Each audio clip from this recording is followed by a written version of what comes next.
kapal yang digunakan untuk memberangkatkan pekerja migran ilegal. Banyak jerigen di sini. Ini adalah wilayah Tawau di Sabah, Malaysia. Wilayah ini adalah dimanfaatkan jadi siasat oleh sindikat-sindikat untuk memasukkan tenaga kerja Indonesia. Pak Kapolri, apa yang ingin disampaikan kepada sindikat-sindikat yang masih nakal ini, Pak? Ya. Yang masih mau bermain-main TPPO? Siapapun yang terlibat, baik dari instansi luar maupun polisi sendiri, saya minta untuk bertindak tegas.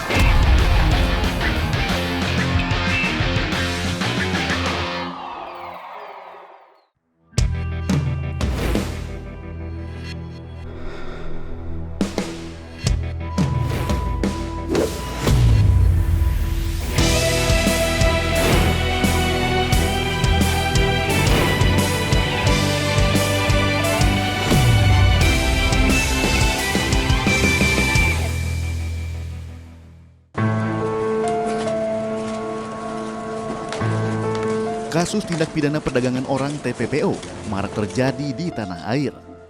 Di Bali, jajaran Polres kawasan Bandara I Gusti Ngurah Rai dan Imigrasi Kelas 1 TPI Ngurah Rai berhasil menangkap 2 tersangka kakak beradik Herianto dan Sugito, warga Banten, Jawa Barat yang menjadi pelaku perdagangan orang. Iming-iming memfasilitasi semua biaya keberangkatan serta menjanjikan pekerjaan dengan gaji besar ditambah sejumlah bonus, membuat 3 warga Banyumas dan 1 orang warga Banjarnegara, Jawa Barat tergoda. Setelah berhasil dikelabui, pertemuan pun diatur dan keempat korban diminta datang ke Bali. Namun saat akan berangkat menuju Kamboja melalui Bangkok, Thailand dengan penerbangan dari Bandara Internasional I Gusti Ngurah Rai, petugas menemukan sejumlah kejanggalan. Para korban tidak memiliki adanya dokumen yang sesuai dengan persyaratan bekerja ke luar negeri. Selanjutnya 2 pelaku dan keempat korban diamankan di Polres Bandara Ngurah Rai untuk pemeriksaan dan penyelidikan lebih lanjut.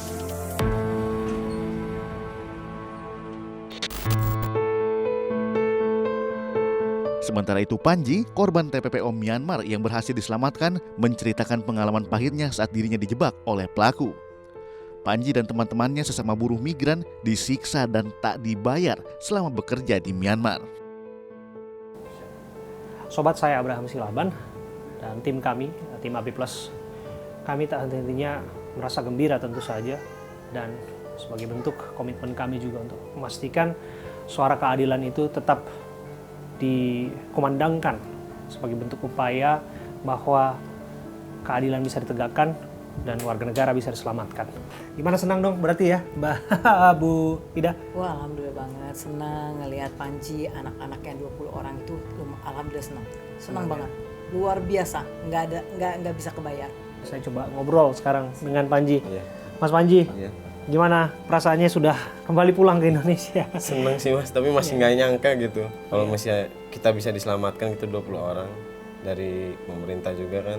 Tapi ya emang benar kita bisa selamat gitu sekarang. Jadi senengnya, aduh nggak bisa nggak bisa diungkapin Mas. Bener. Iya. Terus juga kita ber-20 sekarang udah pada pulang ke rumah masing-masing. Sepi, biasa bareng-bareng. Sedih juga sih tadi kita pada perpisahan bareng-bareng gitu. Oke, jadi ada semacam solidaritas kekeluargaan yang terbangun di sana ya? Di sana benar. Tidak menyangka juga Mas, sampai selamat sampai sekarang juga. Orang kita udah pikiran, ya kita dijual nggak akan bisa pulang lagi gitu. Serius? Mas? Iya. Karena kita udah terakhir tuh diancam 20 orang ini akan dijual. Karena 4 orang pertama udah dijual kayak Yogi, Henry, Chandra, sama Anwar. Dijual kemana? Ke company lain, pindah. Sampai pada akhirnya Mas Panji dan juga Mas Rifano merekam video itu. Ini menarik nih. Iya. Merekam video itu. Itu inisiatif siapa? Karena tahu betul pasti begitu itu goes viral, begitu itu viral, tentu saja pasti ada konsekuensinya. Itu ide siapa? Ide gila siapa pertama kali? Kalau untuk video itu idenya April, karena kan koordinator semua yang ngurus di Myanmar tuh April. Jadi dia meminta ke kita, siap nggak kita bikin video untuk dikirim ke Indonesia biar diviralkan gitu, tanpa di blur muka kita. Kita semua 20 mau. Demi kita pulang. Dan pada akhirnya ketika itu video diviralkan, ini 20-nya semua udah pasti kena getahnya ini ya. Semua sudah pernah dihukum, setidaknya dicambuk, disuruh lari keliling, push up, kemudian sampai disetrum dan sebagainya. Pada akhirnya ada yang dihukum lagi nggak? Ada yang dihukum parah nggak setelah video itu viral atau video itu ramai mendapatkan respon publik? Nah itu 3 teman kita, Hans, Tenovi, sama Larry. Diapain? Disiksa, dipukul pakai paralon, kayu, disetrum, sampai robek Larry tangannya di sini. Kalau Hans teman saya di sini luka-luka, sampai sekarang pun masih bengkak. Apa yang waktu itu Dipukul pakai besi dia. Karena tahu yang membuat video, yang merekam video itu kan Larry sama April. Larry ini yang mengaku ke manajer kita kalau dia merekam video itu. bagaimana semua kawan-kawan ini bisa menahan sakitnya siksaan itu? Ya, memang kita ingin pulang sih, mau nggak mau kita tahan tekadnya, harus pulang ya pulang kita semua. Oke. Memang sudah ingin pulang. Iya, ingin pulang. Udah bulan. Mau apapun yang terjadi, ya Harus mati pulang. ya mati. Berkenan tidak untuk menunjukkan kepada kami masih ada tidak bekas-bekas siksaan itu? Masih ada. Coba. Ini bolong nih. Mana? Setrum kena kawat. Di sini. Oke. Boleh saya lihat. Ini adalah bekas siksaannya. Ini bekas bolong ya? Iya. Oh iya, saya masih lihat ini ada bekasnya nih. Ini ada bekas setrum di sini. Ini pakai electric gun ya? Iya. Oke. Ini berapa lama ini? Berapa lama yang lalu disiksanya, Mas Panji? Bulan Januari saya pertama kali di setrum. Ini di setrum. Ini Januari di sini. Nah, ini bekas setruman Januari nih, sobat. Anda bisa lihat ini. Dan coba lihat lagi yang ini. Nah, ini juga bekas setruman ini. Kelihatan jelas. Ini juga masih ada nih. Karena pakai kawat dia. Seperti digigit ular ya. Iya. Mas Rifano juga diapain waktu itu? Selain di setrum, Ya kayak training exercise model kayak militer mas. militer ya. Sampai kayak sikap militer apa? Sikap penyesalan militer ya, yang kita kepala di bawah tuh dibuat terik matahari itu bisa sebentar 15 menit. Saya ingin tahu persis itu. Bagaimana sih penyesalan militer yang dimaksud Kepala tadi? di lantai. Boleh dicontohkan, Mas? Kita mau lihat sekali lagi sikap penyesalan militer, Mas Panji. Panji, ini pakai mata bang. Seperti ini, sobat. Tunggu bang, tunggu bang. Ayo.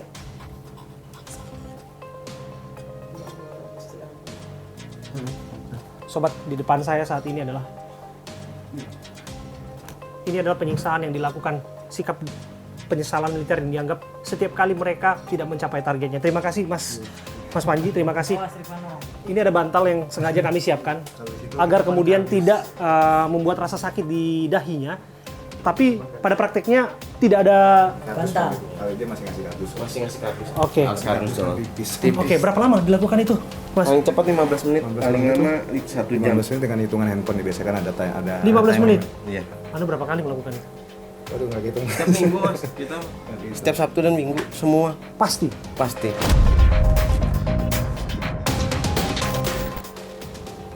Gila. Karena setiap Sabtu Minggu itu kita harus mendapatkan kontak paling dikit 30 kontak nomor warga negara Amerika dan Kanada.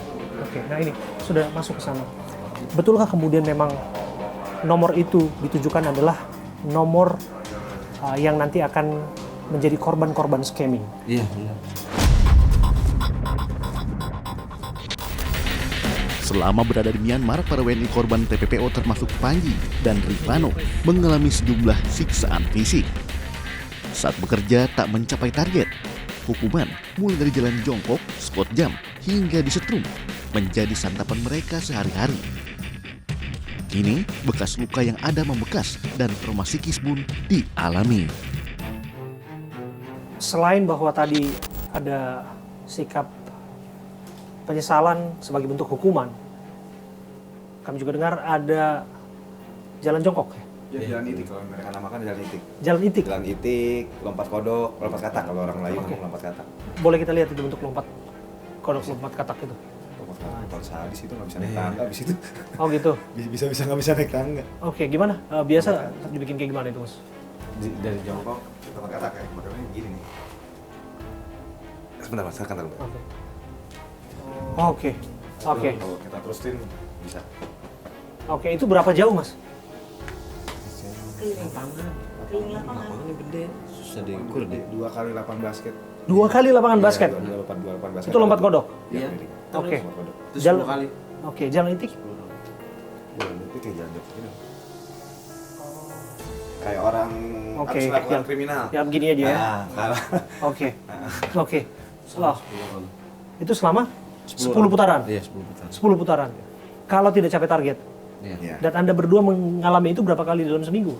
Setiap minggu mas, Sabtu minggu itu. Hampir bisa dipastikan. Iya. Bahkan Ini jangan gila. kan di lapangan, di lokasi kantor aja kita digituin. Iya. Gila. Orang pada kerja, kita jalan-jalan gitu, keliling-keliling meja-meja teman. Karena tertidur hanya 1 detik, merem pejamkan mata 1 detik, itu kena. Dihukum kita langsung. Dihukum. Dihukum. Mas Panji juga Iya. mengalami itu. Karena Iya. tertidur, Iya, karena tertidur. bahkan saya dengar karena ke toilet juga di setrum. Iya, kelamaan di toilet. Sering bolak-balik toilet, disangkain saya tidur di toilet, padahal perut saya sedang nggak enak. Mas Panji, Iya, Anda sempat kejang-kejang. kejang-kejang. Step gitu mas. Udah ingin gigit lidah, sama ini udah kaku semua. Ini udah begini, terus ini kaki udah merapat begini juga. Itu yang nolongin Bang Iwan sama Fuad yang bawa saya ke kamar. Nggak lama saya dibawa ke rumah sakit Cina. Di situ saya dikasih suntikan 1 kali, infusan 4 sama obat, baru saya bisa sadar itu. Apa katanya? Trombosit apa ya? HB-nya turun. Saya juga dengar akibat penyiksaan ini semua, kawan-kawan juga bahkan sampai detik ini pun di antara kawan-kawan juga ada yang mengalami trauma psikis, betul? Iya. Anda sendiri masih ada? Masih nggak percaya gitu mas. Kalau udah bisa pulang, kayak ngeliat orang ngomong ke saya gitu, kayak dia ngomong saya nggak percaya sama dia. Bapak Krisna, terima kasih banyak atas bantuannya Pak. Ya Allah, terima kasih banyak.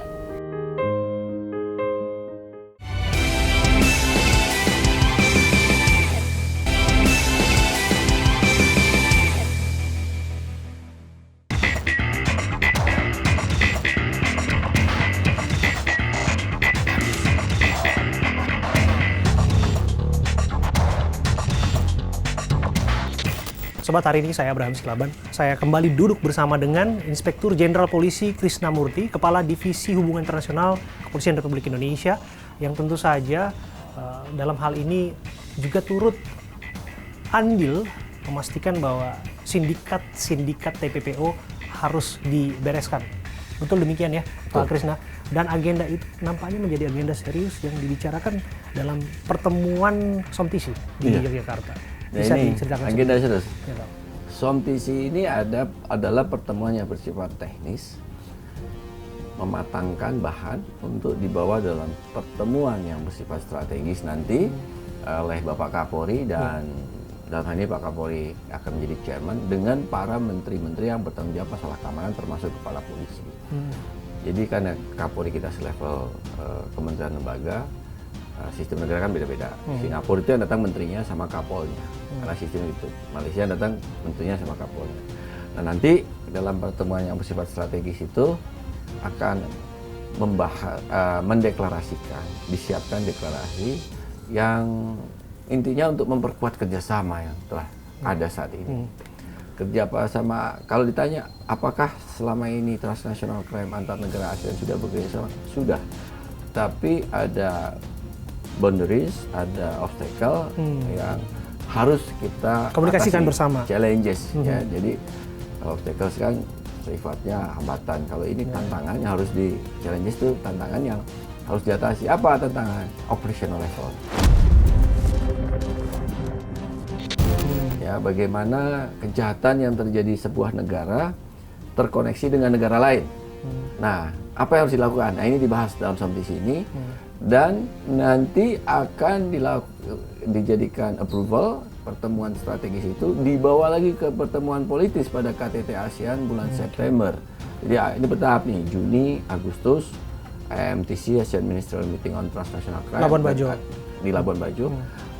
September akan pertemuan KTT ASEAN lagi, Oke. para kepala negara melakukan endorsement terhadap apa yang kita sepakati dalam 2 pertemuan sekarang dan nanti. Apa yang menjadi kekuatan dalam pertemuan ini dan didiskusikan, kita sudah biasanya tatarannya juga hanya bicara normatif, diplomatis, karena ini yang duduk adalah belis semua, polisi, maka kita sudah pakai bahasa polisi istilahnya. Oke. Gimana kerjasama ditangkap di sini, kita yang menjadi pelaku untuk Katakanlah TPPO. TPPO contohnya ya. Di sini kan ada perekrut, pengirim.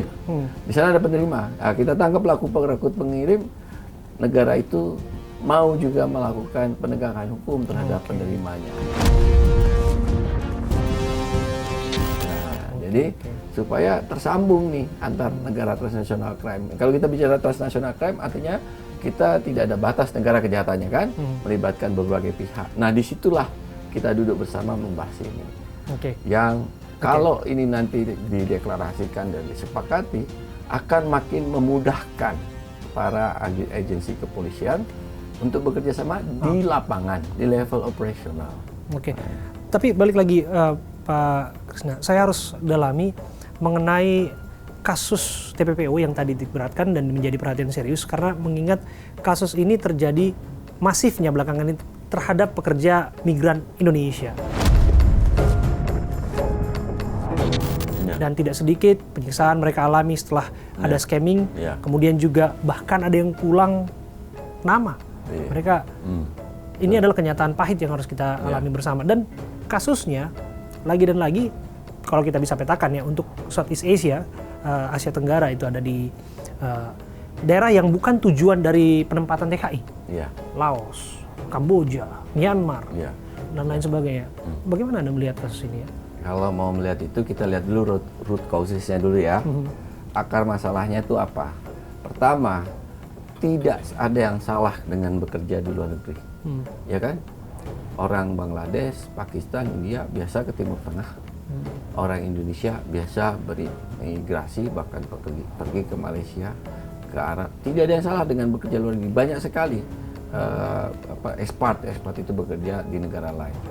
Tapi prakteknya sindikat ini bergerak, dia tidak hanya punya jaringan di Indonesia tapi juga di internasional dan butuh effort itu ya, kerjasama lintas negara untuk memastikan sindikat ini memang dipukul habis ya, Pak Krisna. Harus ya, tapi akan selalu ada karena itu dinamika dari sebuah akar kejahatan itu sejak pertama bumi ini tumbuh. Di episode sebelumnya Sobat saya sempat berdiskusi dengan Pak Krisna Murty dengan kasus yang terjadi di Myanmar yang mana waktu itu ada sedikitnya 25 warga negara Indonesia, prakteknya 20 yang dibawa pulang, berhasil dibawa pulang melalui operasi yang saya sempat sebutkan operasi James Bond, operasi mata-mata untuk melakukan penyelamatan terhadap mereka. Di sana ada tim dari Pak Krisna Murty, tentu saja ada Bareskrim Polri dan Pak izin Pak, kalau misalnya salah satu korban ingin menyampaikan sesuatu dan berterima kasih kepada Pak Krisna, apakah berkenan Pak? Boleh. Boleh Pak ya? Boleh. Oke, ini pertama kali Sobat, saya akan coba telepon Bu Nur Haida. Bu Nur Haida ini adalah ibunda dari Panji. Panji ini adalah salah satu korban TPPO di Myanmar, di perbatasan Thailand dan Myanmar, yang sempat mengalami penyiksaan, disuruh pusap, disetrum dan lain sebagainya. Dan sampai pada akhirnya berhasil dipulangkan oleh, saya bisa katakan ini kerjasama lintas sektoral, tapi tetap di bagiannya di dalam, dan saya tahu betul itu ada bagian dari Divisi Hubungan Internasional. Maka saya coba kontak Bu Nur Haida untuk tadi menyampaikan kepada saya sebetulnya ingin menyampaikan sesuatu kepada Pak Krisna. Semoga bisa video call ini. Ini saya coba telepon. Ini udah mandi belum Ibu ya? Bu? Halo Bu. Bu Nur Haida, apa kabar Bu? Baik, alhamdulillah. Luar biasa Bu. Sehat Bu? Iya, sehat, alhamdulillah. Iya.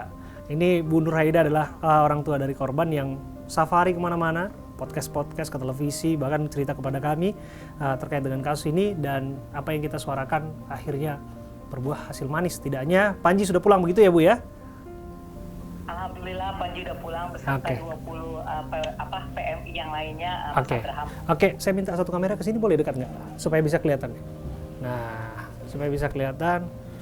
Nah, Bu Nur, sebentar ya, Bu. Saya mau kasih kejutan hari ini, Bu. Ini Bu Nur Haida sudah. Mas Abram. Ini Bu Nur Haida nih, salah satu ibunda dari korban TPPO. Panji ada di rumah nggak, Bu? Nggak ya?